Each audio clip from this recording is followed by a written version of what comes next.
Hello, everybody. LC Holt here, and this is my update for the week of November the 11th. As you know, last week we discussed Superman, Part 1 and Part 2, Richard Donner's original, and then the Richard Lester directed, for the most part, I guess, sequel. And we did touch on the Donner cut. We did touch on the Donner cut, yeah. And so today we're going to continue on with that series. But first, let me drop in a little bit of self-promotion. My book, Grim Grimoire, a collection of horror short stories, is now available to own on paperback and ebook form from Amazon. So check that out if you like good horror stories. And if you have it, review it. Review it on Amazon. That would be much appreciated. So from horror, we move into the world of superheroes, or at least one superhero, Superman. Now, following the success of Superman Part 2, they pretty much knew Superman was going to return. In fact, the end credits of Superman 2 say he's going to return in Superman 3.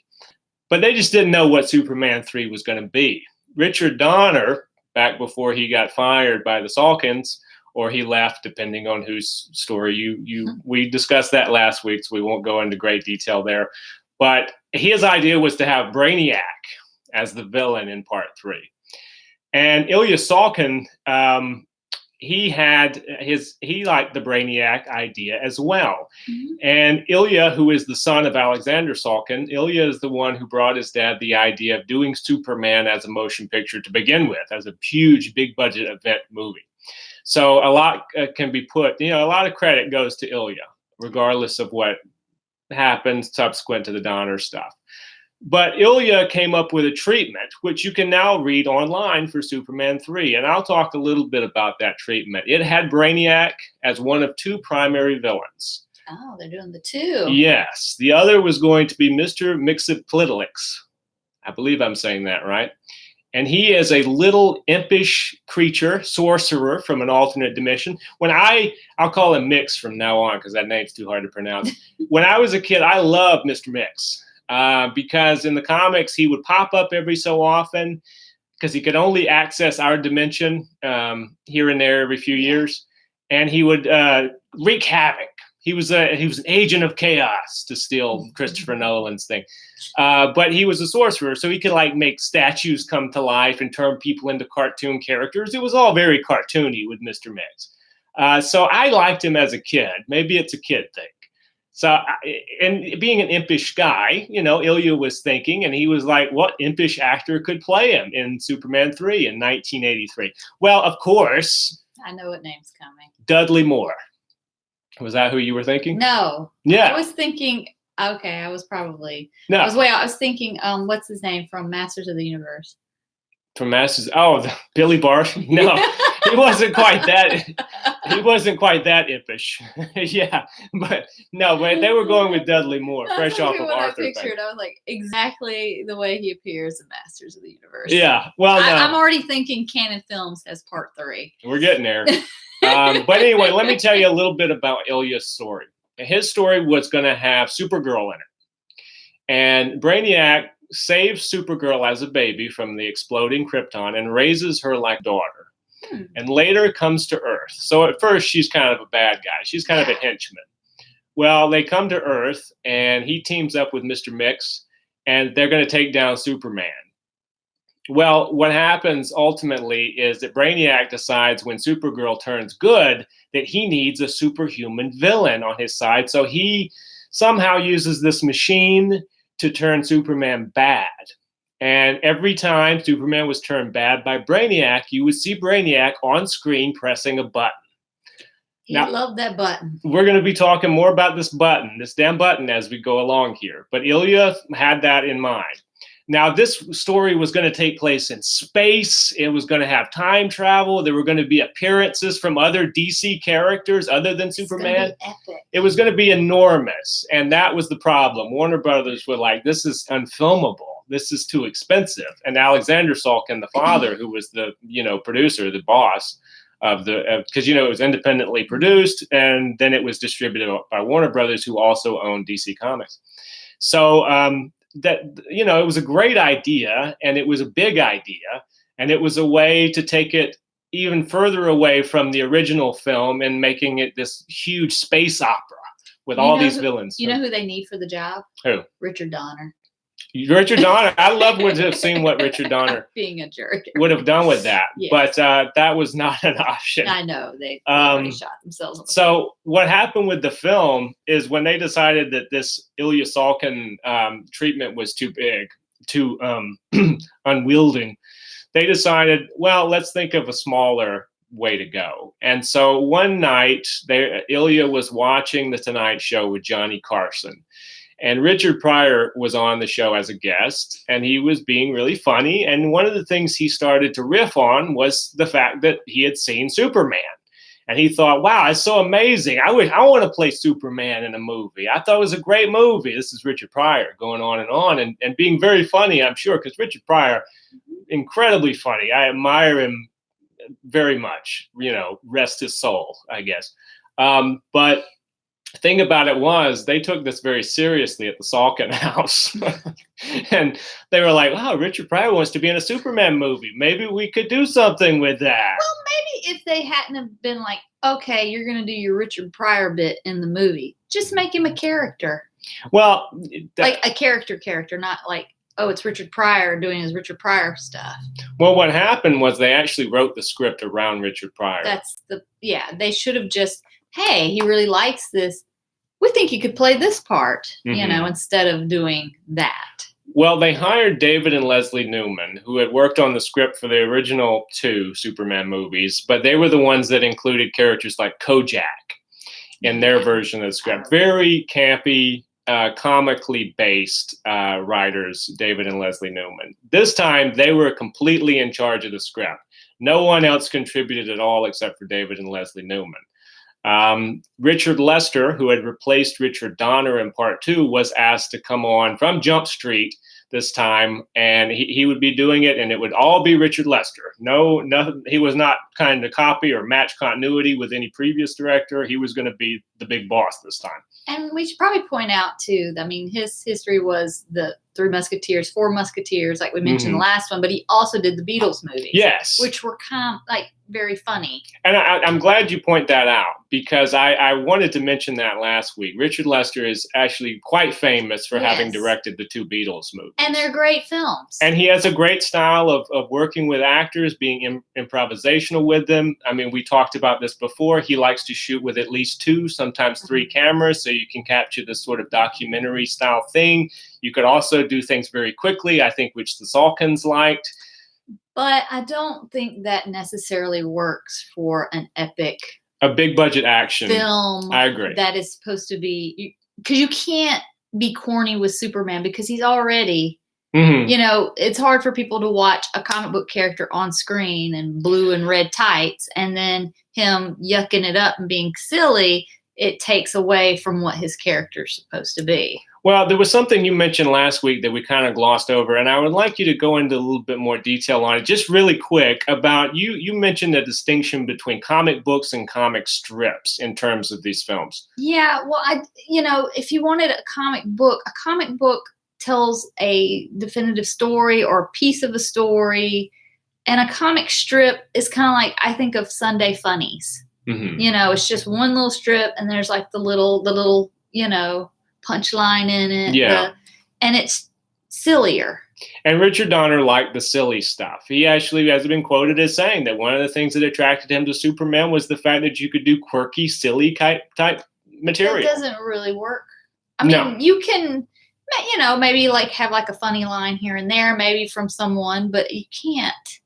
It's got to be taken. The source material must be taken seriously. Yes. Or else it's not going to work, and your fans are going to they're going to feel like you don't take what they're into seriously. Right. And this is, of course, keep in mind, long before Marvel and everybody started taking this stuff seriously. These are sort of the prototype superhero films for everything that would come later. But I think what people really always point to with this original series, and we're going to get back to the specifics of this like in 2 seconds of this film, but they always point to the Richard Donner original because of it is sweeping, it was epic, it was cinematic, it took it seriously, had fun with it. Yeah. And then I think what we started getting into with the Richard Pryor casting and stuff like that is that you have a movie now that's not really being taken seriously because it's co-starring Richard. In fact, it's almost kind of starring Richard Pryor with Superman on the side, and you're going, I came to see Superman. And even though this is Christopher Reeve's first time getting first billing, he really is not. He's kind of sharing the movie with Richard Pryor. Now, let's talk a little bit about the casting. Gene Hackman did not return because he had other commitments.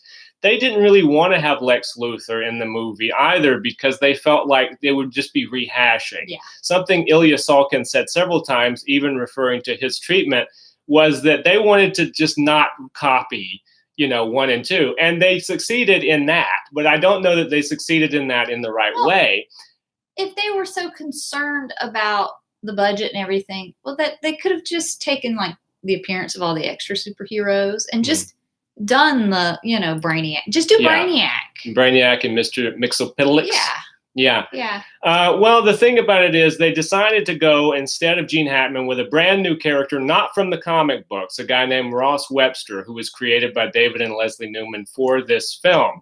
They did bring back Margot Kidder for a cameo. Now, there's some controversy about that. Margot Kidder says they gave her a cameo at the beginning and the end of the movie out of punishment for being very vocally open about her not liking the fact that Richard Donner was fired. A lot of people didn't like that Richard Donner was fired. She was very vocal about it. The Salkinds defended themselves by saying that they felt the Lois and Clark relationship had run its course in 1 and 2. It was something you could come back to in the future, but just like with the villain thing, they wanted to give him a new, fresh love interest. And who they brought in was Lana Lang, who was introduced as a teenager in part 1, which isn't a bad idea. I like her. And Annette O'Toole was cast as Lana Lang, and I love Annette O'Toole. She's very charming, and she does a great job in the movie.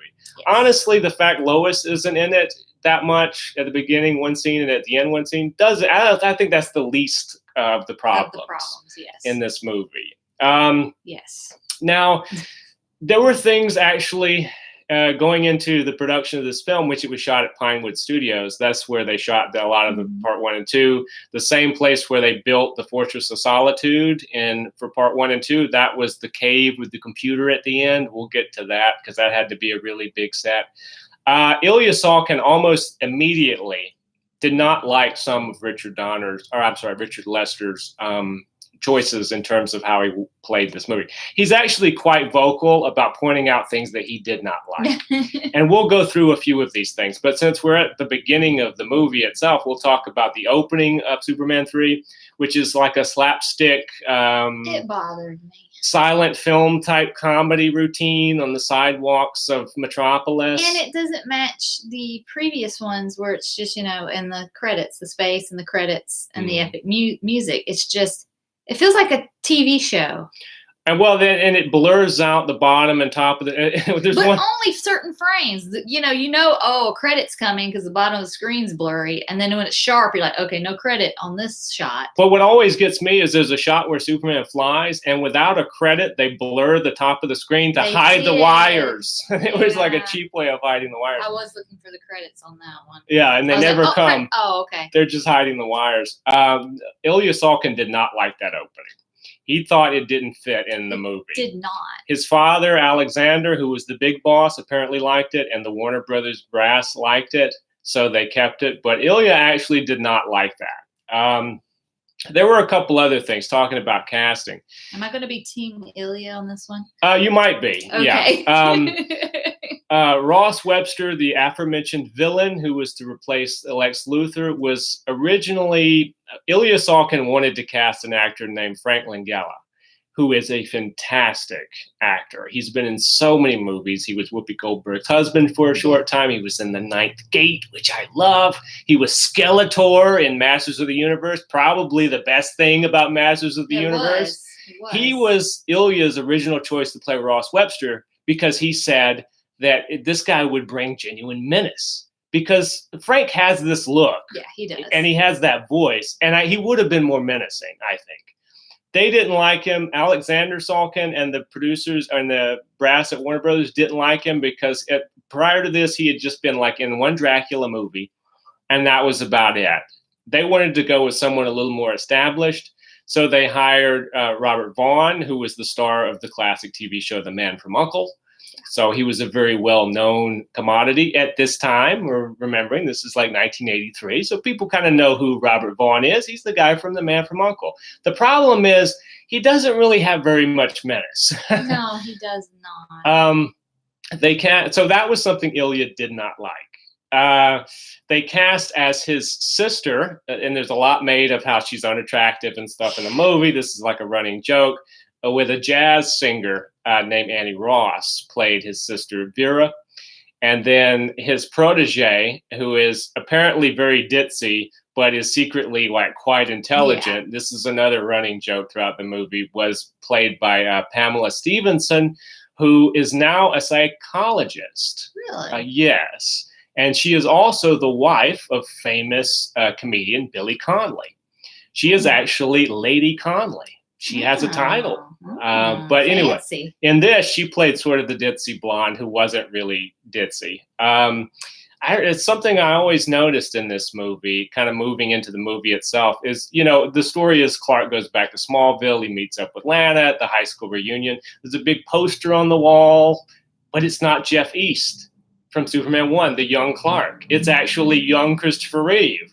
Continuity, guys. Continuity. And when I rewatched it and I saw it, I thought, told you should have just used him in part 1. Right. Well, yeah, too late now. There's also something that's really famous pop culturally, I think, because of the movie Office Space. Gus Gorman, played by Richard Pryor, is a guy who is a computer genius. He just doesn't know it at first. And then he becomes a computer genius, and he uses this scheme to steal money from Ross Webster's company that he works for, which is to take little fractions of cents left over in paychecks and basically just put it all into one lump fund and then send it to himself. This, of course, was mentioned, actually. They say in Office Space, they're like, we're going to use the Superman 3 trick, Yeah. So that little scheme lives on. Now, whether that scheme is appropriate to a Superman movie, it seems a little, I don't know. Yeah. It's kind of small potatoes. And I know I'm skipping to the end, but Superman seems okay that he did all this stuff. Oh, yeah, because him and Gus are fine with each other by the end. And Gus does some horrible stuff. That's what I'm saying, all the stuff he does. And then he's like, oh, you saved my life. You're really a good guy. Yeah. I'm going to drop you off here and try to get you a job and then just leave you. Well, it's Richard Pryor. We all have to love Richard Pryor. Yes. Now, speaking of small potatoes, Ross Webster, the evil genius, is actually just trying to get a corner on the coffee market. That's like his big scheme. What you don't know is later he opens Starbucks, right? I guess so, yeah. Because that's the whole scheme, is he wants to get a corner on the coffee market. And so he uses Gus Gorman to utilize satellites. To start an earthquake and weather and to cause weather issues, this is kind of a modern conspiracy theory. I think they might have gotten it from Superman 3, that you can use satellites to get the weather, to manipulate the weather. I'm not going to go into that any further because people start leaving me comments about, what are you talking about? Of course they do that. So we're not going to go any further. But I think they got it from Superman 3. Now, I do think directorially, I'm going to give this to Richard Lester. He does some good shit. There's one scene I was mentioning to you earlier, I'll tell you on the show, that I think is beautifully directed and acted and actually written. And that's the scene where they're cleaning up the Smallville gym after the reunion.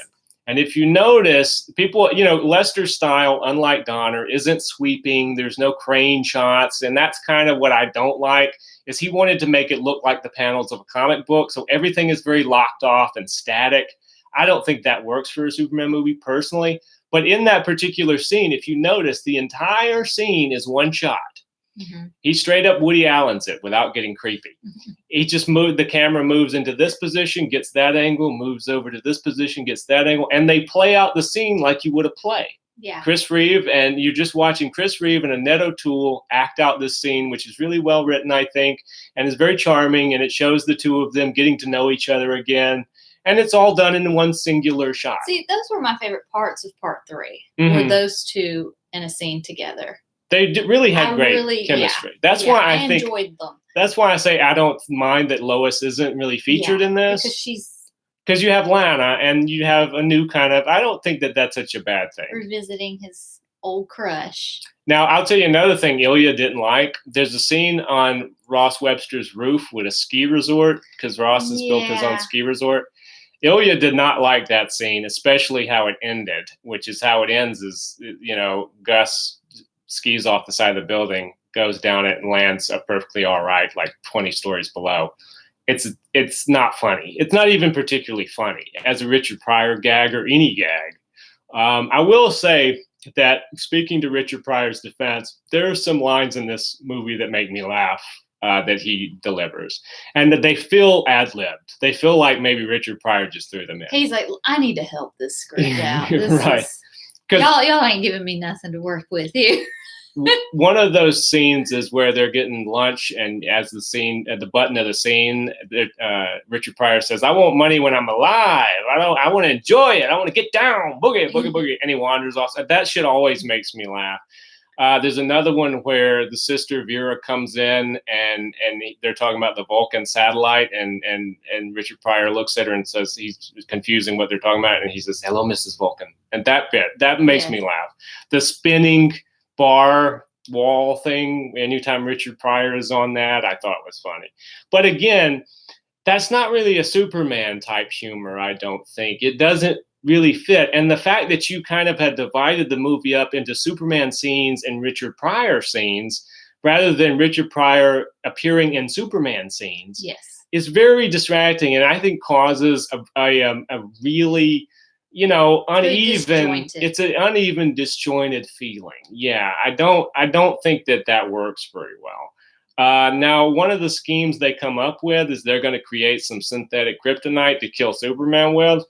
The kryptonite in the comics that turns Superman evil is red kryptonite. That's right.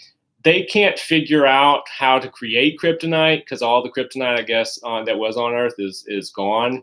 And also they couldn't figure out one of the elements or something. That was the thing. They can't figure out. There's one unknown element that only exists on Krypton that they can't figure out what it is. And apparently it's the element that kills Superman, because Richard Pryor substitutes it secretly with tar from his cigarettes, which must have been an anti-smoking thing in the early 80s. I always took it that way. But anyway, so they make this synthetic kryptonite, which is not red, it's green.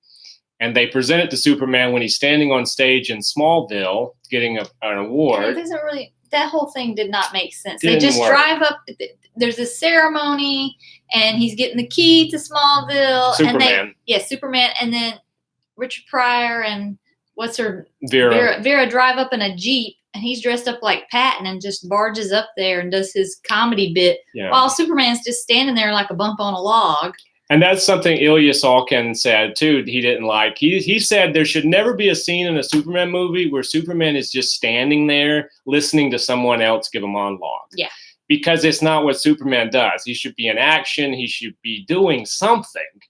And so to stop it and just have a Richard Pryor monologue and then lay this green fake kryptonite on Superman, which my mind always goes, well, why doesn't Superman go, hey, that's kryptonite? I know. They tried to kill me with that Why would they just hand him a big block of something? I was telling you before the show, I said, why didn't they get creative and be like, oh, it's a metal and it has the stuff in the metal, or like a statue, something that would make sense to give. It looks like an award, not like a big block of rock. It just looks like one of those quartz things you can buy at some new age store. I mean, it's not.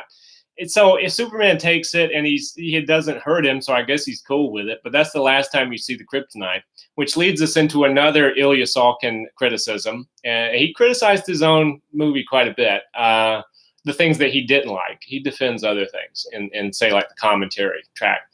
Ilya said that he thought that children would not be able to understand that the kryptonite is what made Superman evil, because the last time you see that kryptonite is in that scene. Yeah. So he thought it was confusing as to why Superman then begins to turn evil.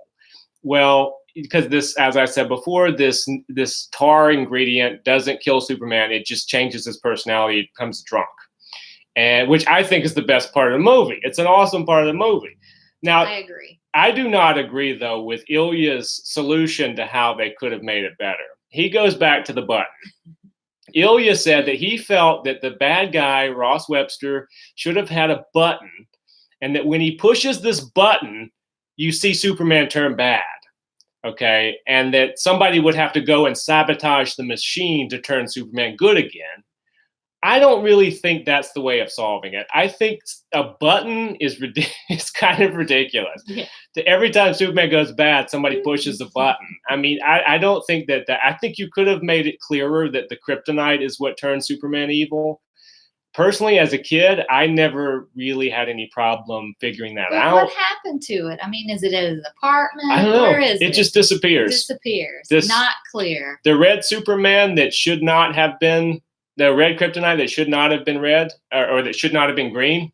It should have been red. It just vanishes completely out of the movie. I also had, when he turns bad, he hooks up with the blonde.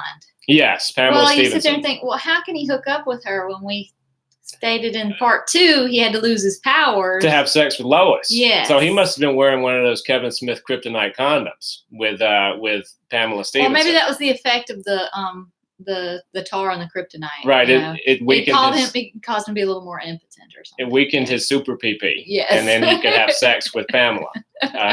Lorelai. Mm-hmm. She's Lorelai in the story. Lois should have been in town. That's right. Lois missed out because she missed out on a lot of good shit. He was going around spreading the super seed. He spread it with her, but he kissed her and she forgot all about it. Yeah. And then she didn't remember that shit until Superman Returns, which we're not even going to bother to go into.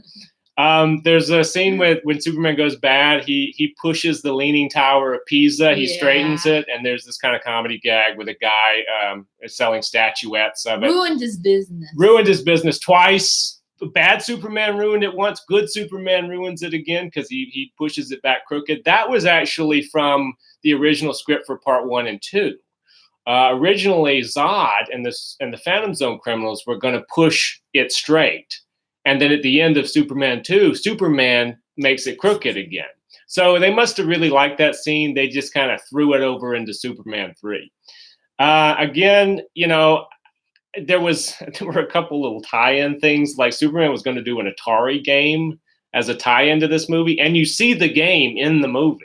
Yeah. Because at the end, there's this really weird sequence where they're shooting missiles at him. Yes. The little screen they're using to try and target him. I actually thought that when I saw it. I was like, what? Why is their screen look like a video game? It was promotion for an Atari game that they never actually released. They probably didn't release it because this movie didn't make very much money compared to the other ones. There's another kind of infamous scene with the Vera character. Because at the end of the movie, Gus creates, for some reason, he creates an evil computer. Yeah, because he gets them to build it. Yeah, and it goes bad. And I always say they should have just called the computer Brainiac.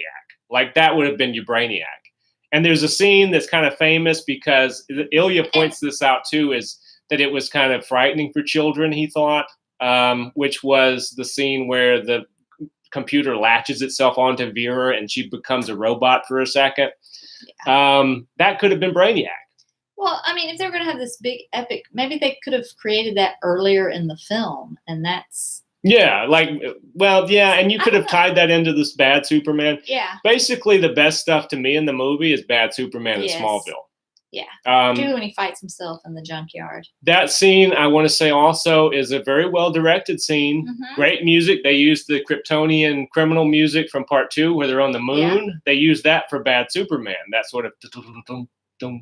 thing. I love that bit of music. Now, I liked when he was in the bar and he's like flicking the peanut. Yeah, he's drunk because Superman apparently can get drunk because he does in the movie. I just didn't like the people outside. Like they kept cutting to the people. Mm-hmm.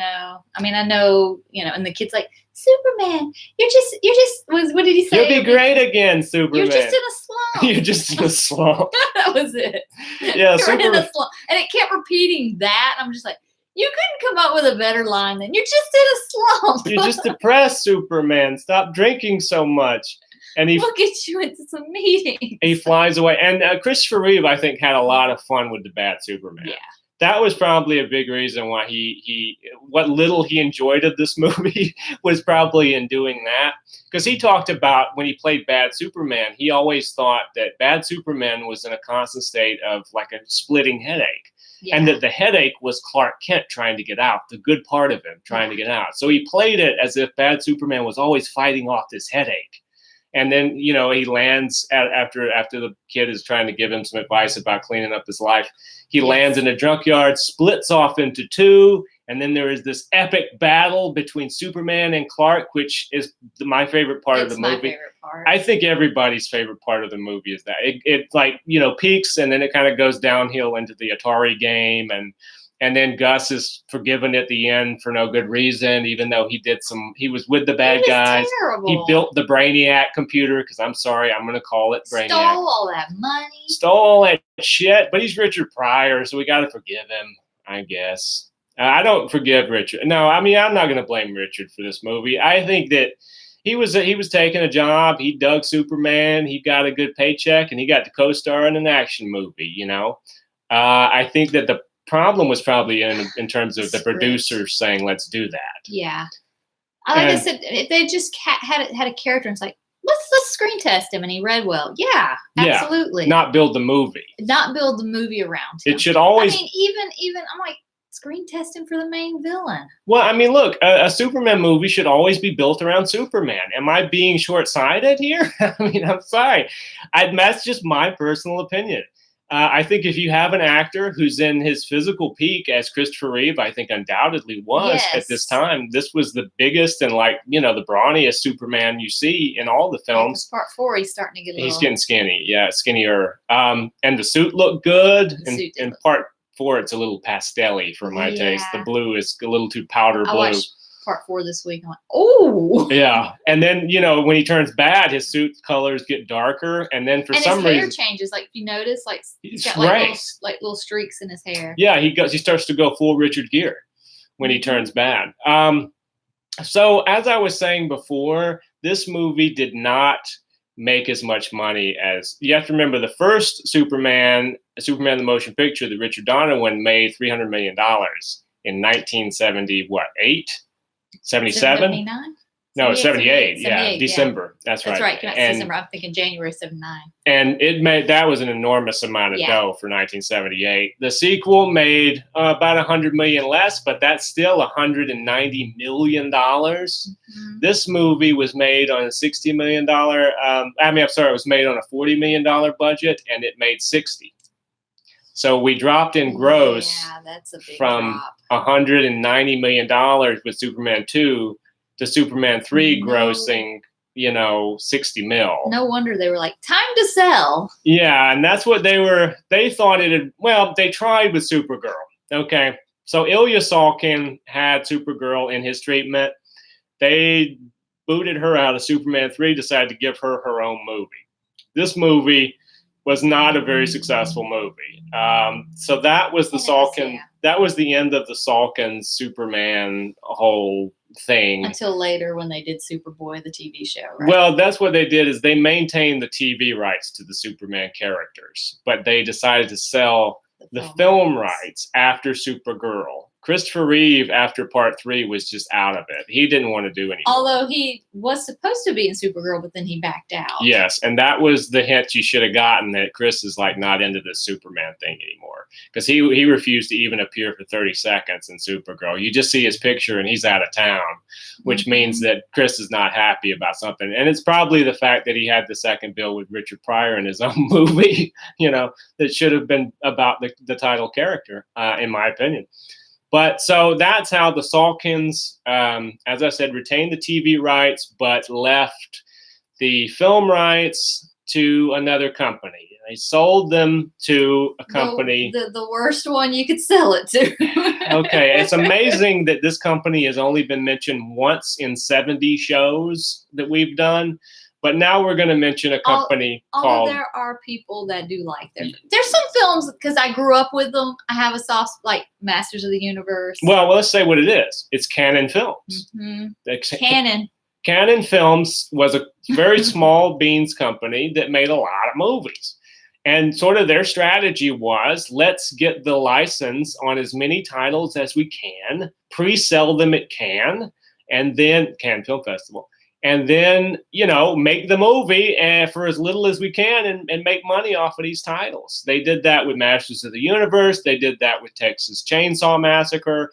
They did that with they did it with They got Death Wish. They did it with any number of these sorts of things. And that was their strategy to be a big boy. Well, at the Cannes Film Festival, the Salkins sold the film rights for Superman over to the Canon Film Group. Menachem Golan and Yoram Globus were the owners. And they got the film rights, but they had to get up with Warner Brothers and get a distribution deal, which Warner Brothers was still interested, even in spite of this non-success of these other projects with Super before the title, or Super as a prefix. But the big thing was they had to figure out how to get Christopher Reeve back, because he said no to Supergirl, and he was not happy after Superman 3. So the way that the Canon Film Group got Chris Reeve back is they knew Christopher Reeve had a script that he wanted to get made called Street Smart. So they said, we have the Superman film rights now. If we agree to finance Street Smart for you, will you come, which is kind of a small thriller type movie, and will you come and be in this big Superman movie we're planning, part 4? And Christopher Reeve was like, okay, so I get Street Smart made? And they were like, yeah, and then we'll get 4, and it'll be the best Superman, and we'll make it the way you want it to be, because that was part of the thing. The deal was that Chris Reeve would get more creative control over the final product. And so he was like, yes. He agreed to return 4 years after Superman 3, the debacle, Superman the Debacle, subtitle, to be in Superman 4, subtitle, The Quest for Peace. The Street Smart actually is one of the first co-starring roles Morgan Freeman had. So something good came out of this whole lot of these shenanigans. We're glad something good came out of it. What happened basically was Superman. Well, Chris Reeve came up with a story that Superman would have to be.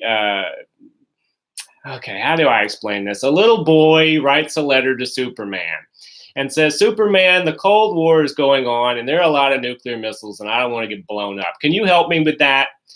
And then Superman's major dilemma throughout the film was going to be, should I say yes, or should I tell the kid to drop dead? Which is a headline that's actually in the movie.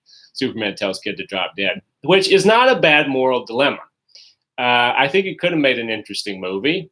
He hired a couple of writers, Lawrence Connor and Mark Rosenthal, to work out a script for it. And so Superman 4 started moving forward with a $35 million budget. Problem was, Canon Films was going under financially. They had not succeeded in the big boy studio game. So this was their last gasp effort to be a big boy.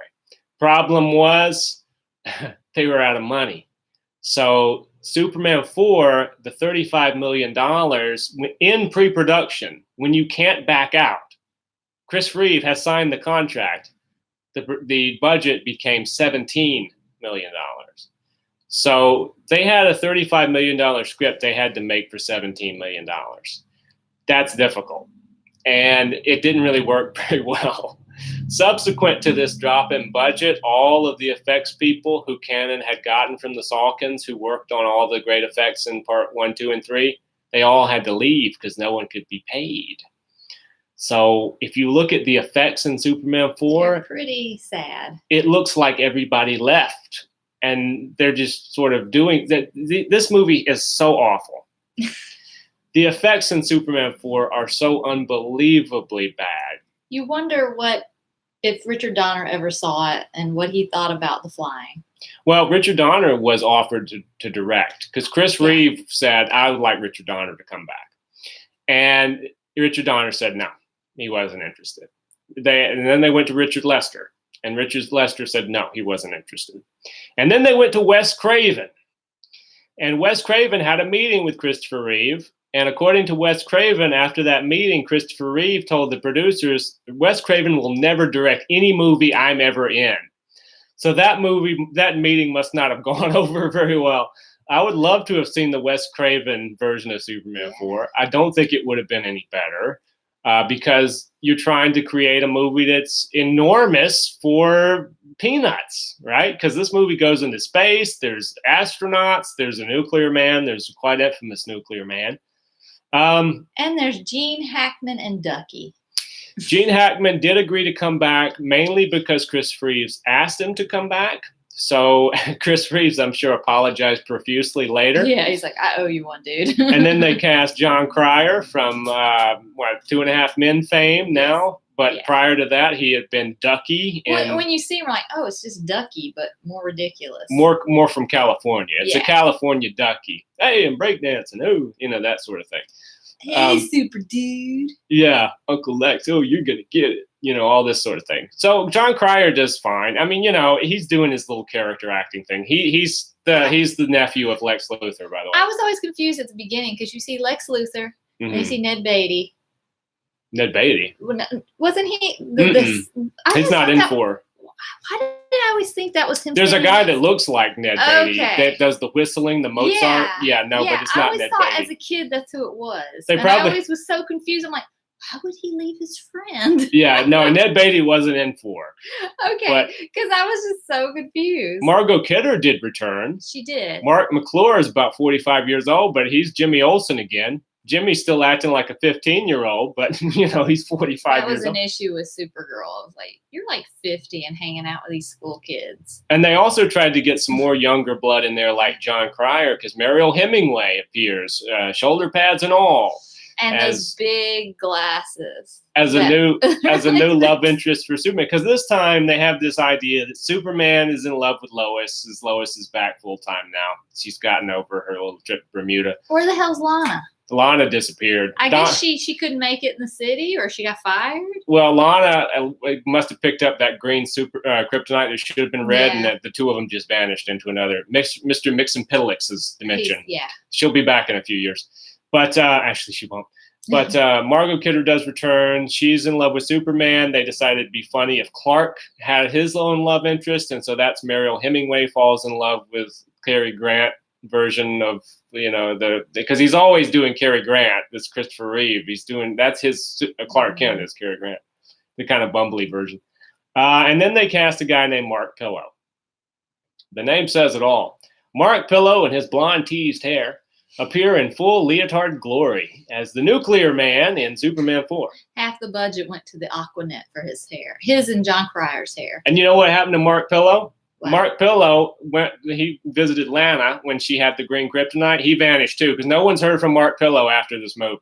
I think Mark Pillow walked into the movie theater, watched Superman 4, and then promptly went to the Bermuda Triangle, because nobody knows what happened to him. He's in the witness protection program. Now, the screenwriter on the commentary track of this, he talks a lot about how the script was meant to be very sweeping, very epic, like The Donner. That's what they were trying to go back to, was Richard Donner. And that was Chris Reeves' thing, too. Let's do it like we did the first one. But the first one had a budget of what? It had a budget of quite a bit. And it also had a hell of a lot of very talented special effects artists. It had production designers. It had sets. Because at one point in part 4, Superman goes to the Fortress of Solitude and appears to be standing in front of a flat with some crystals thrown on it. I thought I destroyed it. It's terrible. Yeah. Well, no. Well, that was in the Downer cut, though. Yeah. Because it hadn't been destroyed yet in the Richard Lester cut. I'm getting confused here. So and then there's the faces on the wall that look nothing like Marlon Brando, and the old man going, betrayed. There's so many bad things. And I know the screenwriters are trying to defend their work, but there's some shit in this script for Superman 4 that I don't care how you filmed it, would not have worked. It was a first draft. It had to be. I guess so. Infamously, no, go ahead. I was going to say, I do have to admit, I did try to watch it this week, but I did fall asleep because And that's quite an achievement because I could not make it through. And it's a really short movie. Yeah. I rewatched it yesterday. It's 89 minutes. I got to the formation of Nuclear Man, and then I don't remember anything else. Well, that's where you probably And I was also dozing off throughout the whole thing and waking up again. Well, as I say, that's where you probably need to quit, is the formation of Nuclear Man, because he looks like he's about to grab Olivia Newton-John and go to Xanadu. It's terrible, It's terrible with the teased hair. But anyway, the screenwriter said originally Nuclear Man was not going to be a man with teased hair. It was going to be an actual creature that would appear as, a special effect in every shot. Cannon heard that and they're like, hell no. You think we're movie makers or something? We're not spending money on a special effect. So Nuclear Man instead becomes the leotard guy who has Gene Hackman's voice. He's the lost extra from Staying Alive.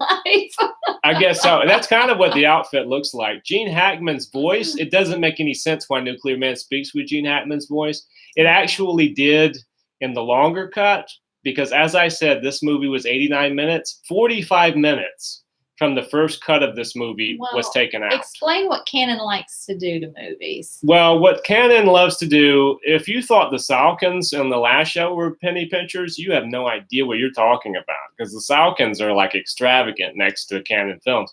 Cannon Films likes to make a lot of movies for very little money. And if they can take one movie and film it long and then chop it in two and just use part of it for the basis of another movie, like that's what they did with Superman.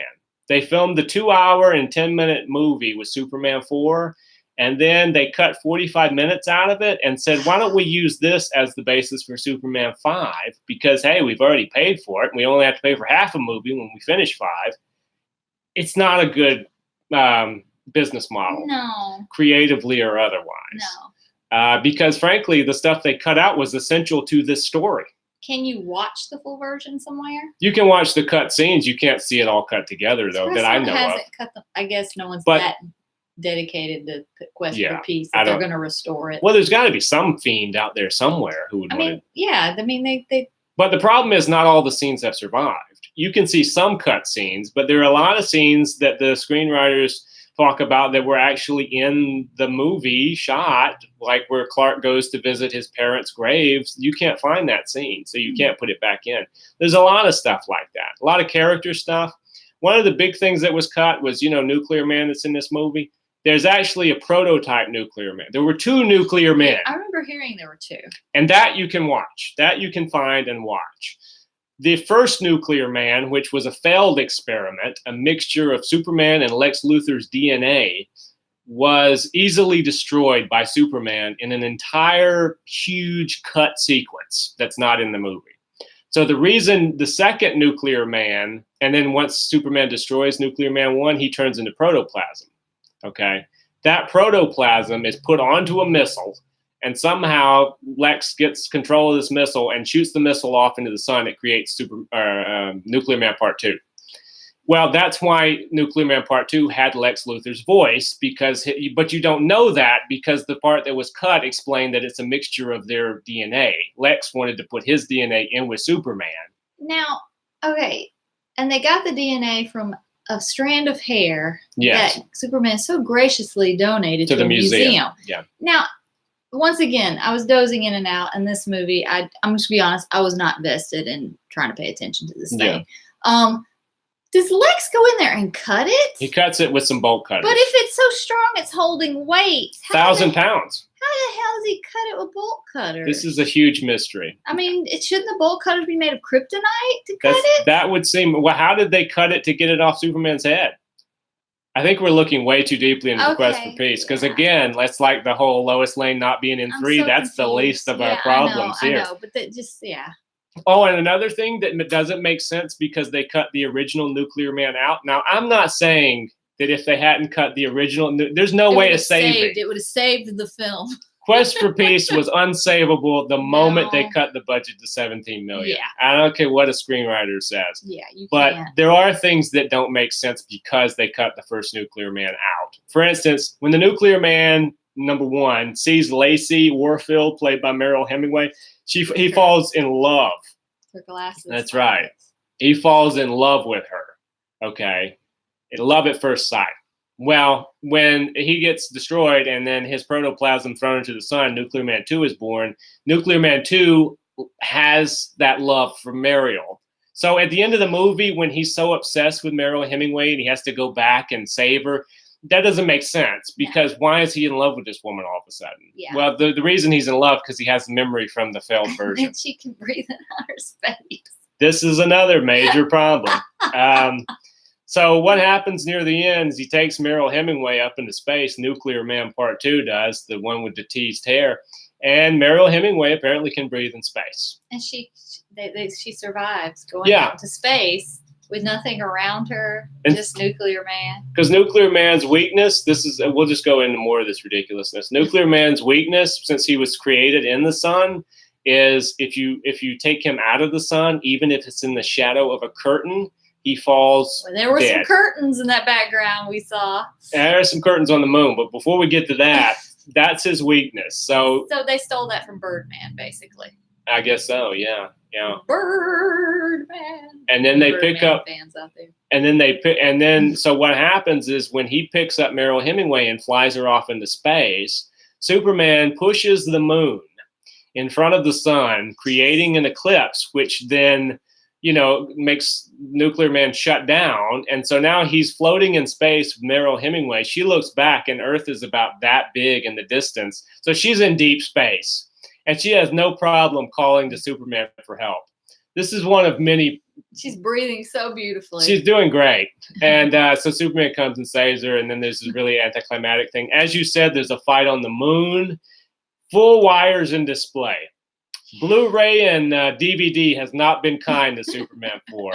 Because if you got it on DVD or Blu-ray, you can straight up see black curtains in the moon. And also, when Superman and the Nuclear Man fly, they are on straight guide wires. You can see them. Yeah, I love that you always say at the beginning you can hear your joke is it's so cheaply made that when the theme starts, right before it starts, you can hear them drop the needle on the record player. You hear... They went to a yard sale and bought the John Williams soundtrack from Part 1. Yeah, the movie begins in space. You see the Earth, and these really cheap credits start flying, and already something's gone off the rails here. And then you just hear, dum, dum, dum, dum, dum. And so it's like the John Williams score. A guy named Alexander Courage, he needed more, did this adaptation of this score, and I think he did it with his garage band because it doesn't sound very good.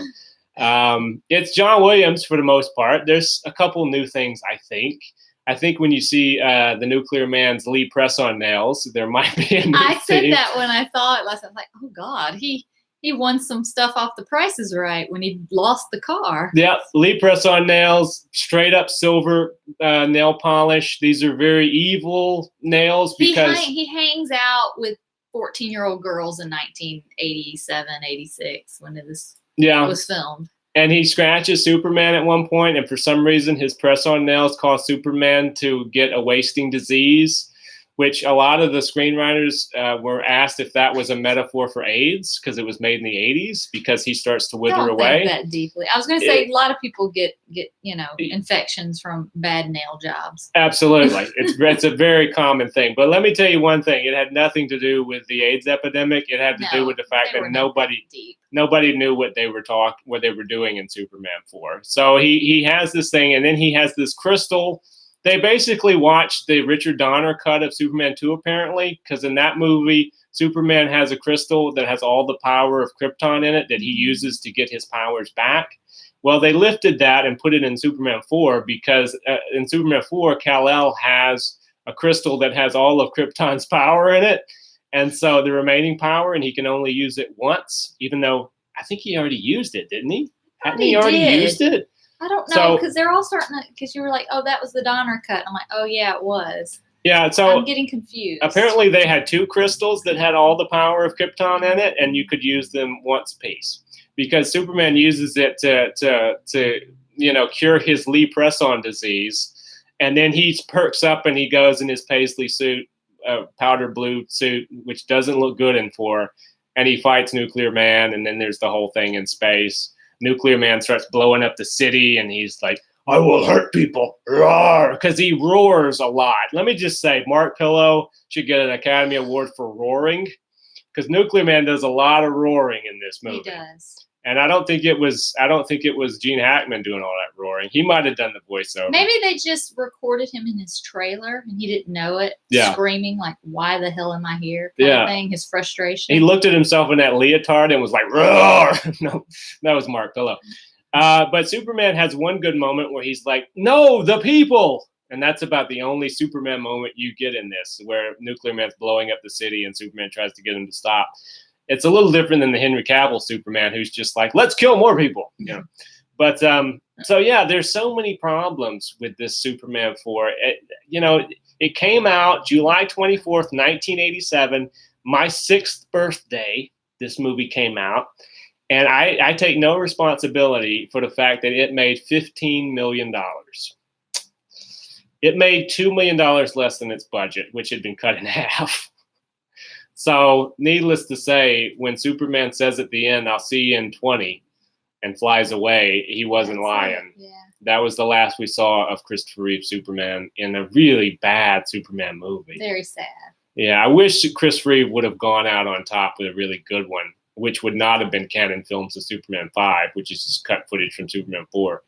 But yeah, it would have been great. But that's the thing about the Superman series, is it starts out so strong and then goes downhill so fast. Yeah. Like 1 and 2 are really good, and then something just happened. And 3 begins the decline, and then 4 just is like in the dredges. It's. Yeah. Well, you mentioned maybe like part 2. I can't remember if it was last week's show or if we were talking afterwards. That part 2, is it because it was good because Lester had to stick with something that was already. Well, Lester, yeah, he had to match continuity with Donner. Yeah. So, and he couldn't go, and also it wasn't written by that one team. Yes. Yeah. Well, yeah, I think you needed that combination of Donner. You needed Puzo in there. You really needed Mankiewicz. I think contributed a lot to the writing of 1 and 2. Tom Mankiewicz. I think you really needed him. He quit in protest in part 2 when they did the reshoot, so he was nowhere around. He was Donner's guy, you know. So if you had, you know, Donner doing Brainiac in part 3 with Ilya Salkin's treatment, and Tom Mankiewicz doing the script, I think you could have had a really good Superman 3. You could have even had maybe Richard Pryor in there. Yeah.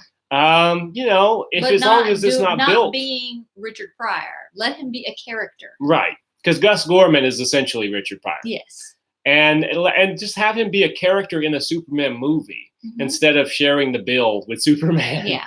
And having it be half Superman, half Richard Pryor. You know, part 4 is completely unredeemable. I don't, you know, it's like one of the commentaries for 4, the screenwriter says that he really felt it was an utter betrayal of Christopher Reeve's trust. You know, you got him in this with the deal of, we'll make a movie for you if you make this for us. And then you cut his budget in half and you put him in a bad movie. John Cryer in an interview told a story one time that at the premiere, before they went in, that Christopher Reeve turned to John Cryer and said, I'm sorry, this is going to be terrible. You know, and that's kind of sad. And it's especially sad because Chris Reeve, you know, not too many years after, had, as I'm sure all of you know, a very serious horse riding accident and was, for the last years of his life, quite a few years actually, he was a quadriplegic. And about a decade. Yes, he lived quite a while, and he made quite a bit of difference. I mean, he really showed, man, that Superman, they weren't lying when they made him Superman, because Chris Reeve was made of steel. He did a lot of good things for a lot of people. And there's a book, I'll show you his book. I love this book. He wrote an autobiography after the accident called Christopher Reeve, Still Me. If you want some good reading, like a good biography, read this, because it is a fantastic book. I'm looking at and he tells so many stories. Yeah, there he is. There's Superman. There's our generation Superman right there. And her first crush. So, yeah, I mean, if you want to read a good book and find out a lot about a man's life and then how you conquer something that's so debilitating, literally, physically, and emotionally, and then come out on top and really make a difference, then read that book, because I would highly recommend it. But anyway, I guess that brings to a close our discussion about the Superman film series. I think we've hit on all the highs and the lows. We hit on the highs last week and the lows. Thinking, this one was really depressing. Yeah, we had a bummer this week doing 3 and 4, but particularly with 4. Like, I can watch 3, yeah, I can watch and it. it's some good shit in there. Yes. 4, you just can't watch it. It's just the same shot of him flying toward the camera. A lot of like the still backgrounds are just photographs, so he's just flying through a photograph. If you like watching bad stuff and laughing at it and having fun, then Superman 4 Quest for Peace is all yours, man. But that's not really my scene. I want to see a good Superman movie. Yeah. But anyway, that's our Superman discussion. Rebecca, tell them about your channels, because you have some stuff going on YouTube. I have a channel where I post stuff. It's kind of like a vlog, health lifestyle vlog, Rivey Girl Fitness. And I talk about foods I like to eat, products I'm using. Like this week I did a DVD unboxing. I bought a bunch of Ashtanga DVDs, so I'm like going on about David Swenson because I'm a David Swenson fangirl. So if you are into yoga, that's a good one to watch. Just different stuff. And then I have another channel that is dedicated to my music and my love of music. Right now I have a music video up of an original song I wrote, and then I have another video. Which somebody in this room directed. Somebody directed it. I just can't remember. Oh, yeah, it was you. Yeah, I thought it was the Lamb Master. No, that's Foxy. Oh, Foxy. Yeah. Oh, yeah. Okay. But yeah, he directed it, and I'll probably be posting more that you've directed over the years. Yeah, well, boogie on over and check out all that good stuff. Yeah, Dangerous Mouse number 7. He says thanks. He loved his show from Australia. Thanks for joining us, and all the rest of you who joined us on the chat. And also your comments through the whole. I kept looking over. I was trying not to. Sometimes when I was laughing at the comments. Right. Well, we always keep an eye on you guys. Sometimes we get into these discussions and we get kind of continuing a thread, but we're always watching out for you guys because we love that you watch us. But on that note, check out her channels, check out my book, and until next week, take care of yourselves, guys.